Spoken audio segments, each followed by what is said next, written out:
You liked Iron Man 3? I enjoyed it. I thought it was fun. No, mind you, before we get into this fucking rant, Iron Man 3's kicked off the summer blockbuster, which is what we're gonna follow. We're gonna follow summer blockbuster along with some indie fare and some TV along the way. That's the goal of this. That's the goal. Yep. But we picked this time period because this is gonna give us ample amount of material to go on. And Iron Man 3 was the Kickstarter. Now we were gonna start with Iron Man 3, but we got a little derailed with a little bit of life and other obligations. So we have time to digest, or, watch it, take other opinions into account, our opinions into account, and just really let it settle down. Now, with all that said, what did you think about Iron Man 3? The big blockbuster, the first blockbuster, I'm sorry, the first blockbuster of the season, also the first movie outside of the Avengers Phase 2 for the Marvel fucking, that whole shit. What do you think? Educate me, please. Alright.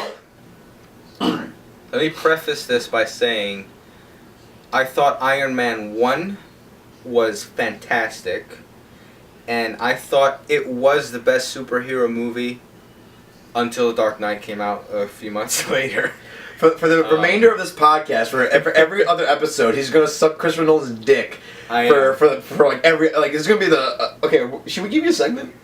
Like a 5 minute. Okay, the 5-minute fellatio segment of Gio sucking off Christopher Nolan. It's really, I think Inception was a really deep movie. It was. It was. Anyway, so I thoroughly enjoyed Iron Man 1. Iron Man 2, on the other hand, I hated it. You didn't hate it. You didn't fucking hate that movie. I did, because now I've seen it since, and I disliked it worse than the first time I saw it. Did you really hate 2 that much? I didn't like it. There's too many bad guys. That'll give you. Jon Favreau proved that he couldn't handle. I mean, you had Whiplash, you had Justin Hammer, and then you introduced Black Widow. All due respect to Jon Favreau, who's directed some pretty decent movies, and he directed Iron Man 1. He's not he can't juggle that many characters. And I think the movie was kind of short too. It was maybe just about 2 hours, maybe I think the problem with 2 was always what was the big issue with Tony Stark, because it was either, okay, I'm dealing with this bad guy, or am I dealing with dying? And that's the thing. He lost sight of the character Tony Stark, which is what I thought made Iron Man 1 such a great movie. Yeah, because that bugged the fucking shit out of me. The fact that he's like, oh, holy fuck, like, I'm dying from this stupid thing in my chest, and there's no cure for it. But then Nick Fury's like, oh, here you go fight the bad guy. It was such a fucking. It fell completely. It was such an easy cop out. It just fell on its face for me. So with that being said, going into Iron Man 3, I didn't really have too high expectations. I mean, I had expectations in the terms of I was excited to see the movie because I'm a fan of Iron Man 1 specifically. And I like Robert Downey Jr., so I'm like, yeah, I want to see this. Yeah. And I enjoyed it. I thought it was fun. I thought Robert Downey Jr. got to act the most in this movie than in the other ones. He had his dramatic moments, and he had his typical, very witty comedy and all that. It wasn't a great movie. I think it was a little bit weak to be Marvel's first entry for their Phase 2 campaign. 3, you mean? What's that? Iron Man 3, yeah. Iron Man 3, okay. I disagree completely with people that say it's the best Iron Man of the franchise and all that stuff. Disagree with that completely, because it's nowhere near. It's a popcorn movie. And I enjoyed it. I guess because I went in with such low expectations. That you came out with a high. Yeah, okay. I came out. Oh, it's better than I thought. So what would you grade it? Like, if you can give it like a letter grade. I'd give it Probably a B minus. A B B minus. minus or a B, I think. A B. All right. I'll say a B. You'll say a B. Okay. All right. See now. My issue with the movie is I like the first half. I think the first half is great. I think it's fantastic. Now the first half, you mean before he crashes in that town where it's snowing? Tennessee. Which, by the way, I didn't know it snowed in Tennessee. That's a new thing for me. Yeah. So maybe that's just fucking ignorance on my part. But fuck, it snows. Yeah, I get a lot. It snows. Okay. Not up until when it snows. So from the beginning. Uh-huh. Up until let's say the middle of Tennessee, like right after he meets that kid. Okay. So like after they meet that woman in the bar. And all that? Right around there. Okay. Right around there when they meet. You know what? Fun little tidbit. That woman is the wife of another Marvel character. Is she really? Apparently, according to the internet, which I should believe full-heartedly, like I should just trust them.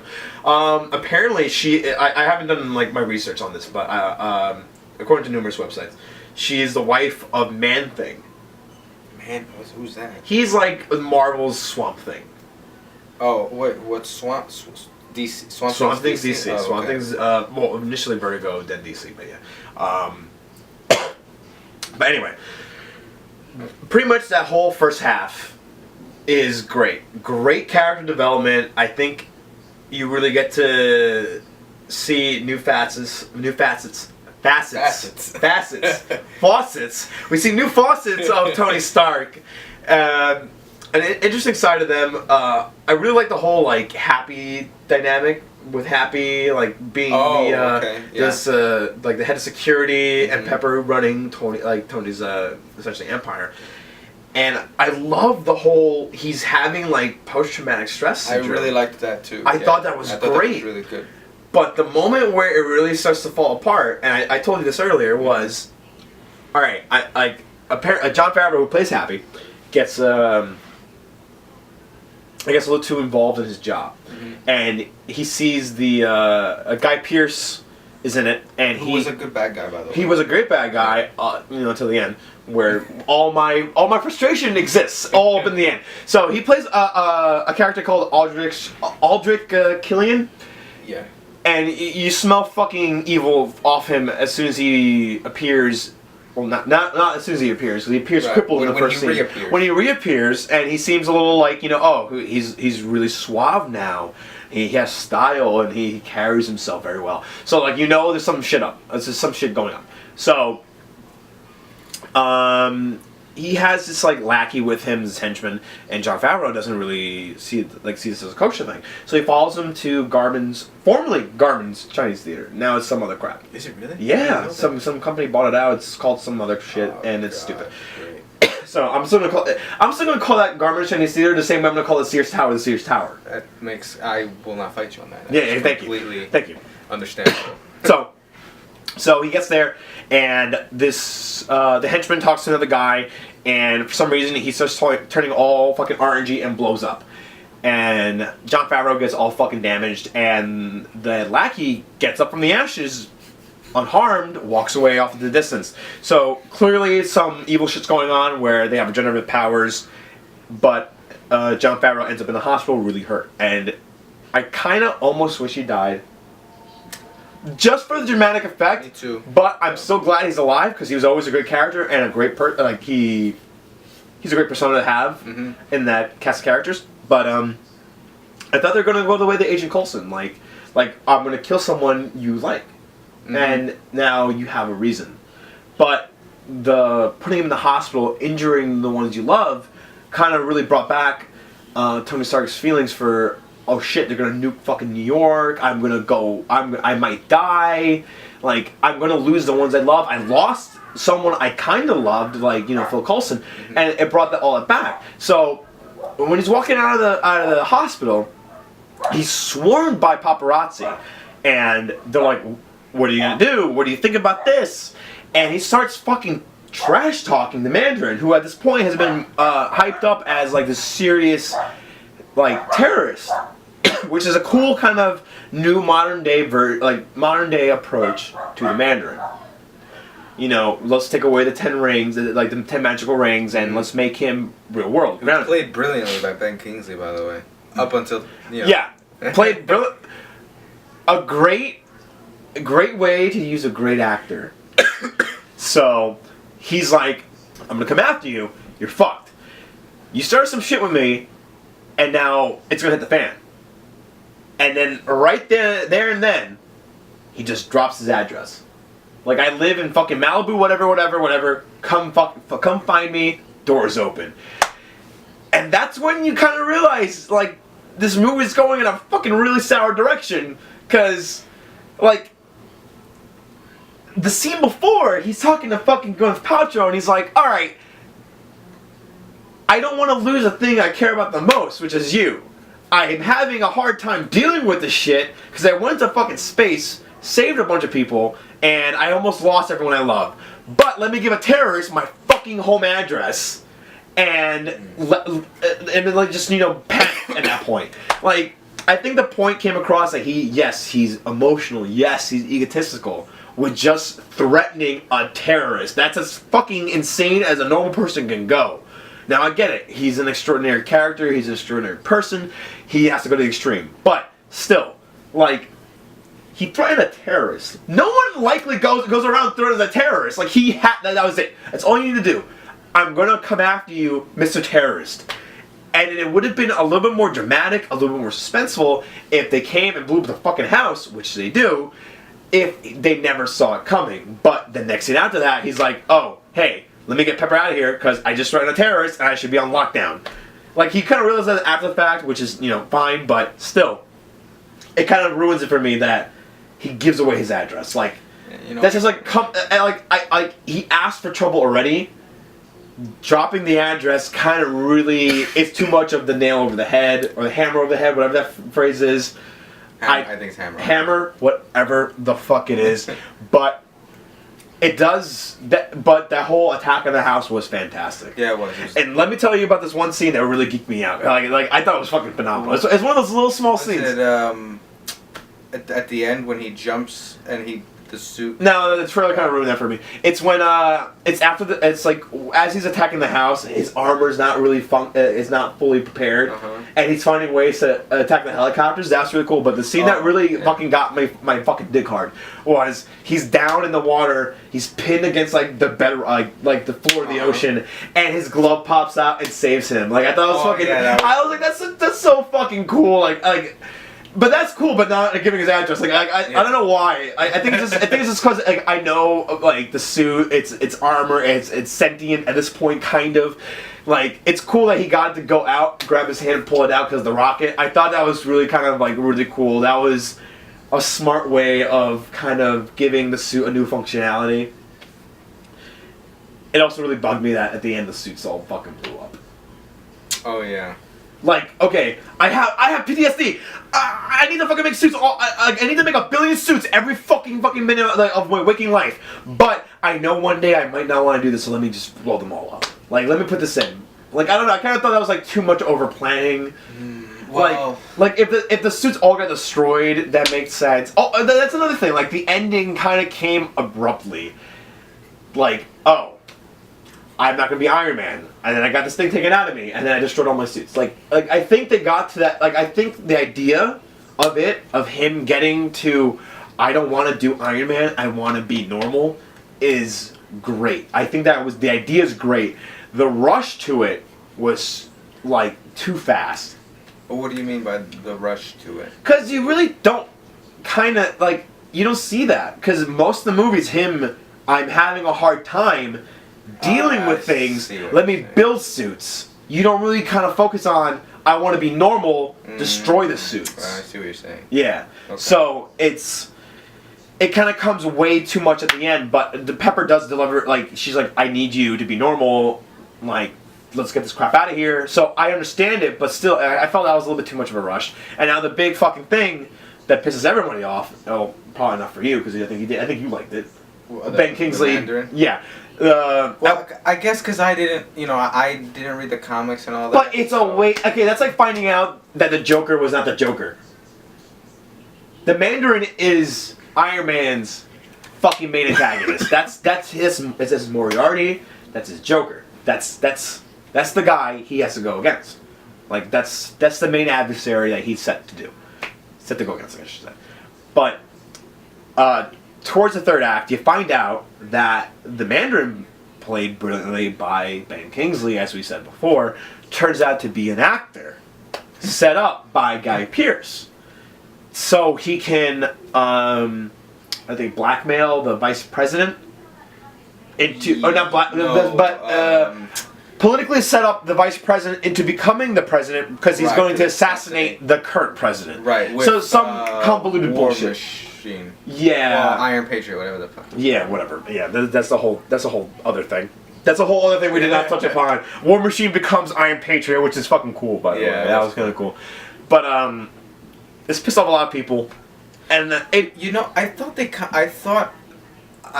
I guess I'll speak for myself, but maybe people who weren't familiar with the comic books like me, I guess I can speak for them. The reason I didn't mind it so much is because what they did with, tying it together with what we saw in the beginning with what's Guy Pearce's character's name? Yeah, Cillian Murphy, whatever the fuck. Aldrich Killian? Aldrich Killian. Where'd you get Murphy from? Cillian Are you still on RoboCop? Scarecrow. Cillian Murphy's Scarecrow. Cillian. It's Cillian. Cillian. Are you sure? I'm gonna say I'm sure. I've heard it pronounced Anyway, Cillian Murphy. Okay. Scarecrow. Yeah, Scarecrow. When he's ignored, and then he says he learned how to be anonymous, and how you can mislead people that way, and how he used the actor that Ben Kingsley played as a front for he gave them a face. Yes, and, but he kind of snuck under the radar. I'm like, oh well, that's interesting. That's cool. I like that. But although I do understand why fans of the comic books did not like that. See, that's the thing. Because like you said, the comic books I am familiar with is Batman. And if they fucking pulled that shit with the Joker, I would have been pissed. Yeah, but the thing is, the idea is cool. I like the idea that the Mandarin's not the Mandarin, is a front. But I think it would have been a little bit more effective if it were executed a little. Well, yeah, let's say Ben Kingsley wasn't really an actor, but more of a follower of Aldrich Killian, who really is the Mandarin. But the way they pulled it off, where it's it's a goofy, Cogni. It was fucking hilarious. Oh no, it was funny, but it was one of those I was laughing and feeling really dirty at the same time. It's kind of like when you jerk off for the first time and you're like, I don't know, it felt good, but I still feel weird. It wasn't really 100% kosher. But you didn't want to give yourself. Yeah, I didn't want to give it all. I was the idea was cool, but I think it should have been handled a little differently. It was a follower of the actual real Mandarin, which was this guy. But then it felt like they committed so much to it not being the Mandarin, and then felt bad about it. 20 minutes later, when when Killian, who has apparently superpowers at this point from the extremist virus that these villains have, which is regenerative capabilities and some sort of fire crap. Towards the end of the movie, when he's stomping on Iron Man, he's like, I am the real Mandarin. Yes, I felt that was a little ham-fisted. Agree with that was ham-fisted. That was alright, we feel bad. Because we already know he's the Mandarin. Yeah, but I mean, actually, that could go both ways. Actually, no, we didn't. Yeah, it's just I hired a guy to be a Mandarin, be the Mandarin. I'm still myself. No one had to be the Mandarin. That's true. He just I'm the Mandarin because we need to give the audience something. We need to give a face to the name. But I mean, people would still have been pissed if they're like, so then who the hell was the Mandarin? I really thought it was going to be Ben Kingsley being his dad. He dropped 2 dad references in that movie, and I thought they were okay, we get it, we're going to go that way. He's like, my father always said this isn't that. And he repeats it again when they capture Tony. My father always said this isn't that. So I really thought it was going to be he walks in on Ben Kingsley, kisses him on the head, and he's like, get away from me, you're the bastard son I never wanted, blah, blah, blah, blah, blah. Right. I thought it was going to go that way, which is a little bit, I guess, cliche, but I feel like that was an option they were going for, and they wanted to trick us, maybe, but I still didn't like the whole actor thing. I mean, it was done I can't shun the acting.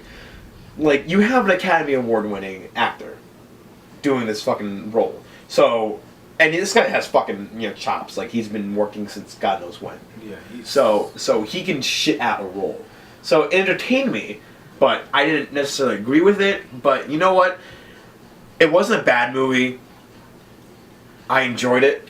Did I like it as much as I wanted to? No, I didn't. But it was fun. It was fun. I think that's a great way to describe it. It was fun and it was entertaining. And I really love the end credits sequence with Mark him Ruffalo. and Mark Ruffalo. Yeah, that made me giggle. That made me giggle. That was funny. I was because the whole entire movie I really just wanted to see fucking Bruce Banner. Yeah. Like, I want to see him and Bruce Banner because I feel like they're buddies. They're buddies. Like, if they're bros, they're buddies. They really had good chemistry in the Avengers, the two of them. They did. So I hope this whole. So what do you grade it? What do I grade it? Mm-hmm. I think a solid C. C. A Okay. solid C. Okay. On a good day, C plus. On a bad day, C minus. All right. Yeah. Okay. Yeah, that's where that's going. All right. Fair enough. All right. So now let's turn our attention to Indie Fair. Indie Fair. Indie Yes. Fair. Indie Fair. The indie film we will be talking about this week is Side Effects. Side Effects. Yes. When did you see Side Effects? Did you see it theatrically? I saw it. Listen, I don't want to pirate movies because it's the industry that I'm trying to get into, so I try to support yes, it. but here's my theory on this. I still need to keep up with it because it's the industry that I'm trying to get in. So I resorted to downloading movies. But here's the thing. Now, do you want to give money to the industry where they produce shit? Or do you want to get... Okay, look, the way I like to approach For this... indie films, I will pay whatever. Even if it's garbage? Most of the time, indie films are decent. Okay, regardless of the fact, still. You could download a movie, watch it, and then go buy it. Buy it, which I do most of the time anyway. So yeah, like if you like the movie, but I shouldn't have to fucking pay. But then again, I pick my spots, like, Then you choose your battles. Yeah, like I'm not gonna fucking pay to see Battleship in the movie theaters. I went to cable. It's a cable. I pick my spots, which I regret ever paying even for. Doing. Yeah. Yeah, I mean, with Hulu and Netflix, I regret paying for cable. Not like Breaking Bad. Well, duh. Yeah, duh. Can't wait for that. We're definitely going to be talking about that when it comes back. Alright, so this indie movie called Side Effects. Side Effects, yes. Did we even start with synopsis on that? No, not yet. No, okay, alright. So... I don't even know if we could really give it a synopsis. I'll give you mine. I'll give you my synopsis. I'm the one. But I'm gonna preface this with saying I missed the last 20 minutes. Okay. Okay. So you tell me where you left off, and I'll tell you what happened. Okay. So the girl with the dragon tattoo is married to the guy from Magic Mike. Magic Mike. He is in jail at the moment for insider trading. So it starts off with her waiting for his release, and he gets out, and he's kind of readjusting himself into life, and then you start to see signs that she has some sort of emotional disorder. And she has been seeing a psychiatrist at one point and even getting medication. But I guess she stopped taking it at one point and tries to commit suicide by getting in her car and driving straight forward into a fucking wall.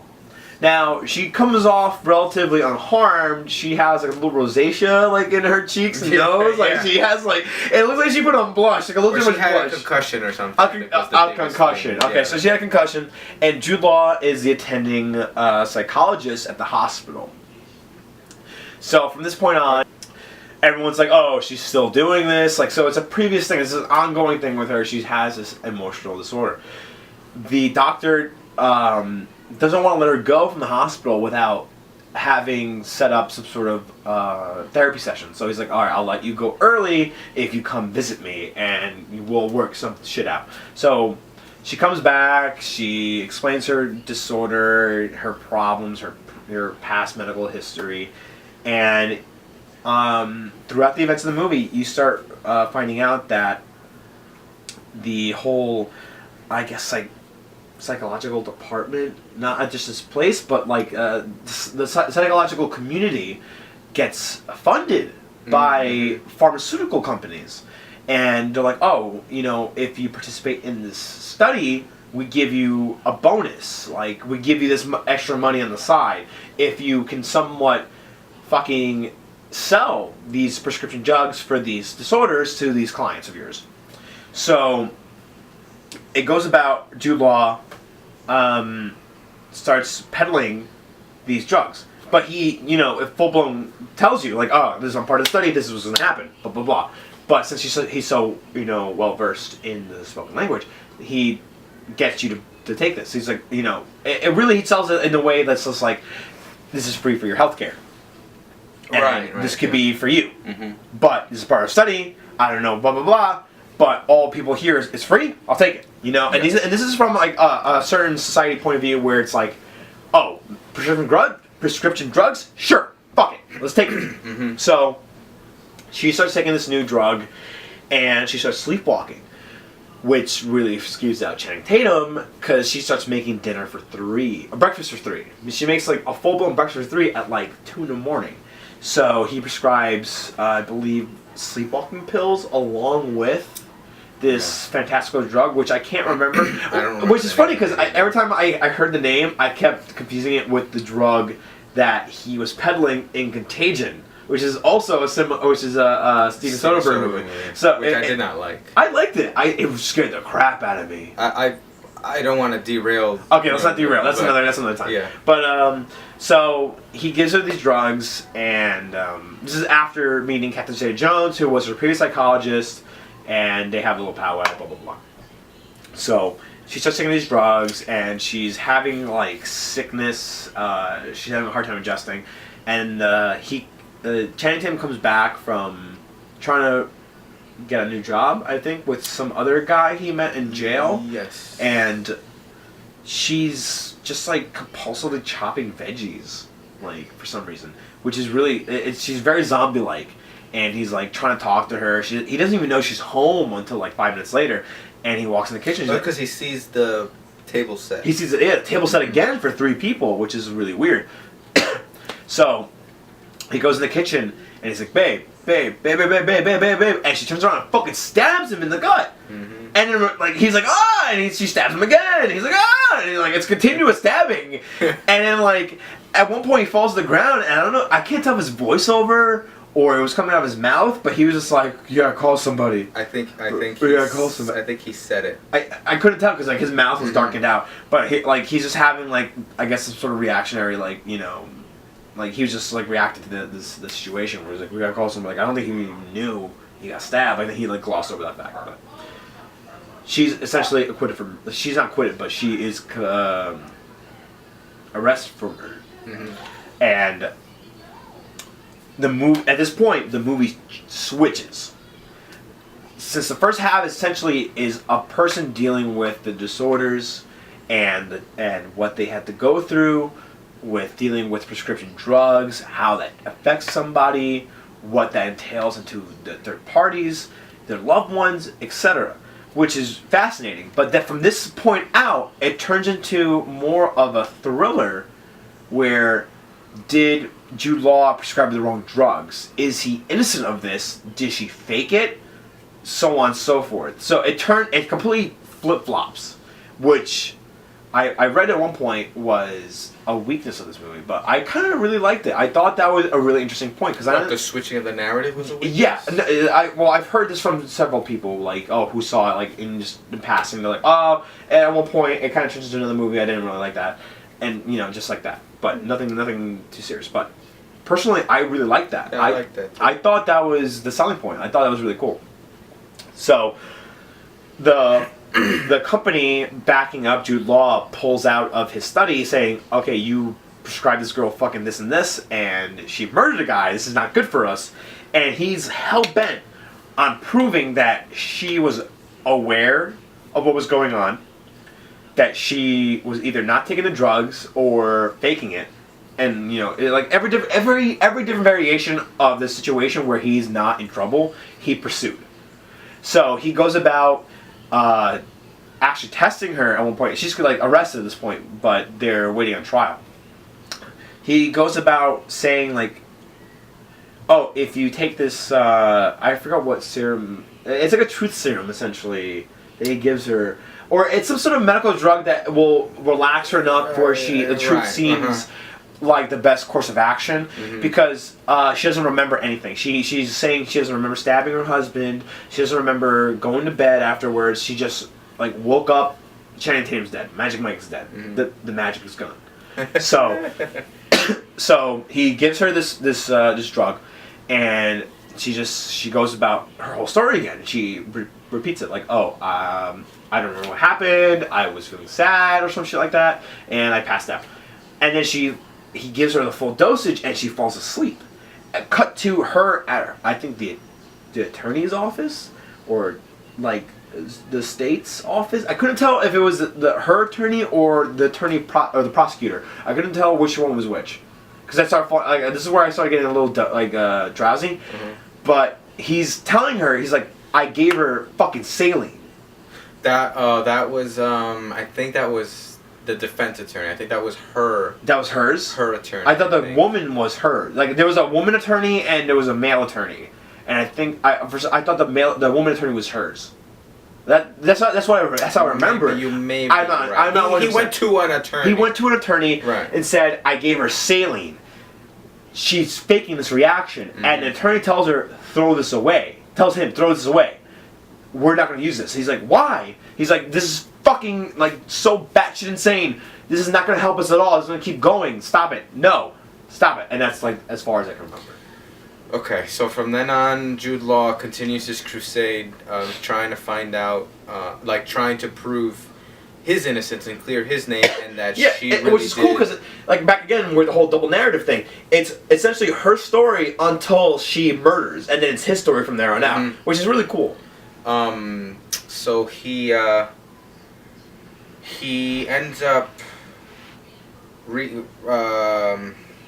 getting back in touch with Catherine Zeta-Jones, and he starts turning Rooney Mara and Catherine Zeta-Jones against each other.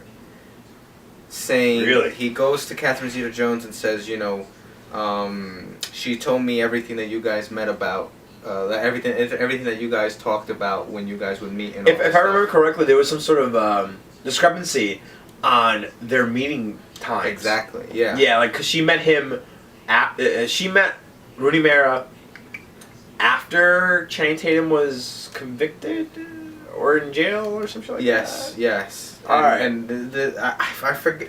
The movie was so involved, like with all these twists and stuff, that it was very hard to get everything in the first viewing. And it turns out that Catherine Zeta-Jones and Rooney Mara were working together because Catherine Zeta-Jones' husband was, philandering husband, treated her like garbage, and I think they got divorced. And Rooney Mara, Channing Tatum was in jail, so she was needy and all this stuff. And they ended up falling in love and got into a relationship. What? Rooney Mara and Catherine Zeta-Jones? Catherine Zeta-Jones, right. Like a sexual relationship. So all of the behaviors that Rooney Mara exhibited were all planned, and Jude Law, starts piecing these things together, piece by piece. Like when he goes to visit where Rooney Mara worked, to talk to her coworkers, he notices that in the lobby there's a video playing over and over again with a crash dummy to put your seatbelt on. Yeah, and he was... He's like, she knew that the airbags were going to come out and nothing was going to happen to her, which is why... She did it. She ran into, she drove into the wall. I remember that. And I forget, I think she wanted to kill... She killed Channing Tatum on purpose. Because... her and Catherine Zeta-Jones felt that he fucked up Rooney Mara's life, and he was going to hold her back from doing things, and that it wasn't right what he did, and it was selfish, that the insider trading and all that. So she killed him to get him out of the picture, so her and Catherine Zeta-Jones could live, quote unquote, happily ever after or whatever. So throughout this, Jude Law's credibility is in question because of this this case with another patient of his, where she claimed that he took advantage of her sexually and would make her do all these lewd acts and they carried on an affair and all this stuff. So he not only naturally that leads to troubles with him and his wife, but it also Catherine Zeta-Jones uses that against him by she took pictures of Rooney Mara half naked. I saw that. Yeah. Yeah, and his wife comes in and she's like, "What's this? What's this?" Yes. And he's like, "What the fuck are you talking about?" He's so involved in the case. Exactly. That he doesn't even fucking. He's like, "What is this?" So they make it seem like him and Rooney Mara were carrying on a relationship, but that wasn't the case. Yeah. And so that's pretty much it. It turns out that Catherine Zeta-Jones and Rooney Mara were working together. So then Jude Law finally goes to Rooney Mara, and she was scheduled. Catherine Zeta-Jones scheduled her for a lobotomy. No, not a lobotomy. The electroshock. Therapy. Is that still? They don't still do that, do they? I don't think so. But this movie's flawed. In the movie, they did it. So he was telling her, okay, I don't know, something about the foot, the reason they have her foot strapped. The Foot Clan? The reason the Foot Clan. No, right. So the Foot Clan comes and takes away Rooney Mara. Yes, and take her to Shredder, and anyway, that's a different movie. That's a movie I'd like to see. It's a fucking remake. But they strap down her foot because if it shakes or something, then that means she's really going through it or something, whatever. He was pointing out things to Rooney Mara, knowing that she was going to try to fake that she was getting this electroshock therapy. And that's when he finally lays the bombshell on her and says, "Listen, Catherine Zeta-Jones told me everything. I know about you too. So we can work together to bring her down because what she's doing is illegal and she's hurting people with the medication and all that stuff." So they get, Jude Law and Rooney Mara take down Catherine Zeta-Jones and they get her arrested and all that. So she switches sides. So Rooney Mara switches sides. But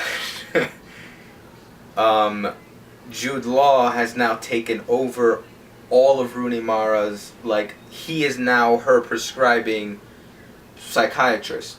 Catherine Zeta-Jones has nothing to do with it anymore, so he takes care, he deals with her. So part of their deal was she needs to come in for quote-unquote therapy once a week for an hour or whatever. So she shows up and she tells Jude Law Catherine Zeta-Jones went to jail or whatever, and Jude Law sticks it to her and says, "Alright, I'm going to need you to take this, this, and this, or I'm going to send you back to the asylum and I'm going to really make you take the electroshock therapy."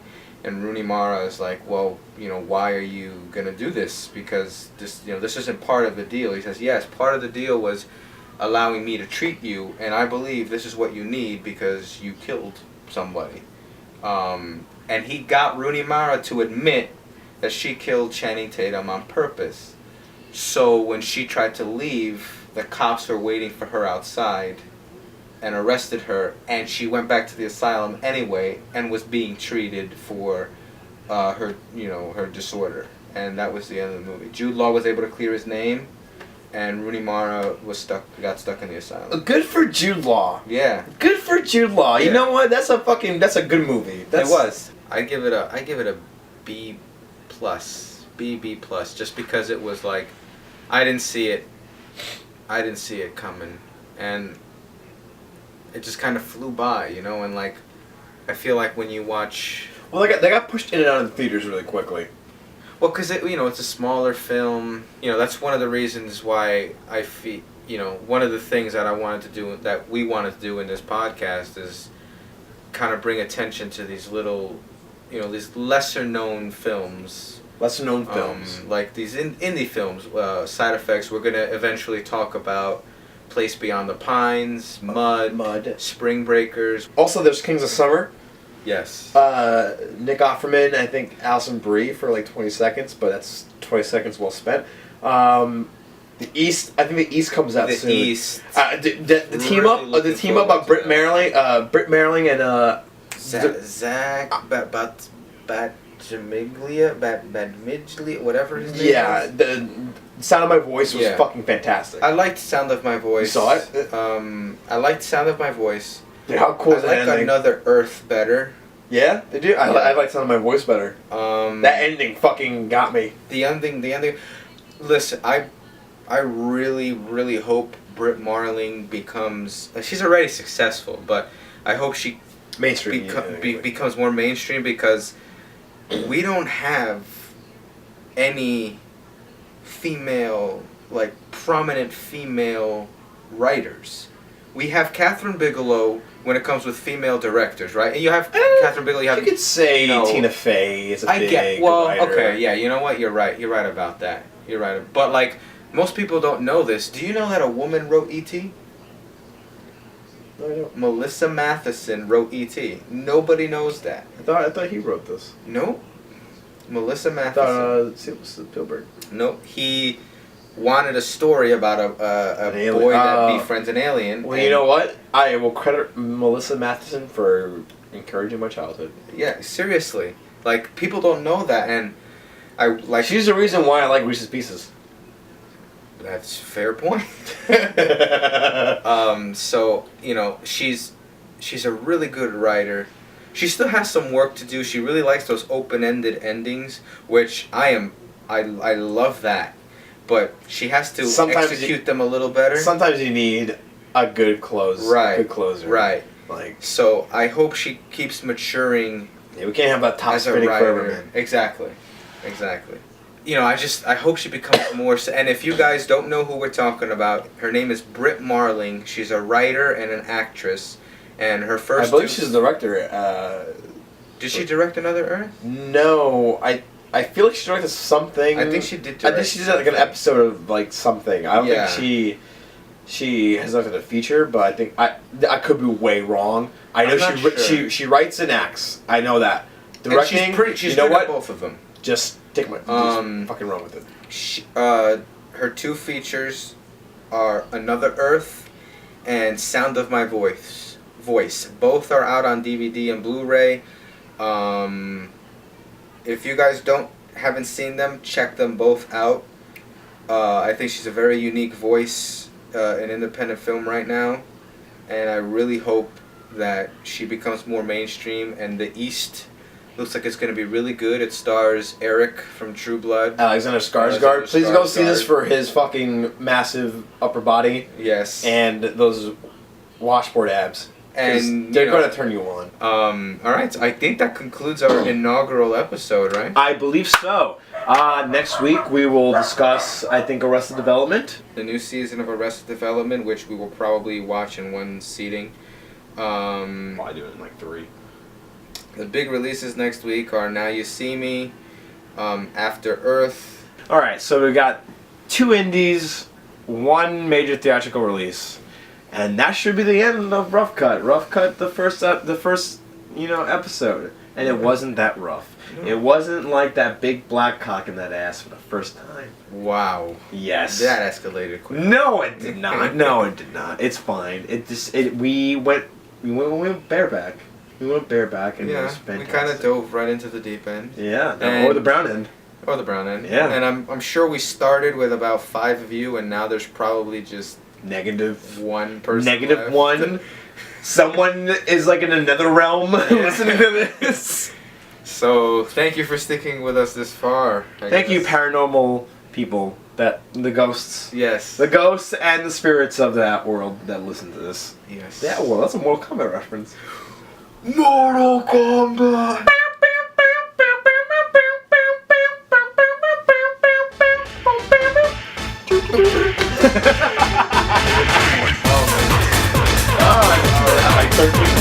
I listen to that on a daily basis when I was a fucking kid.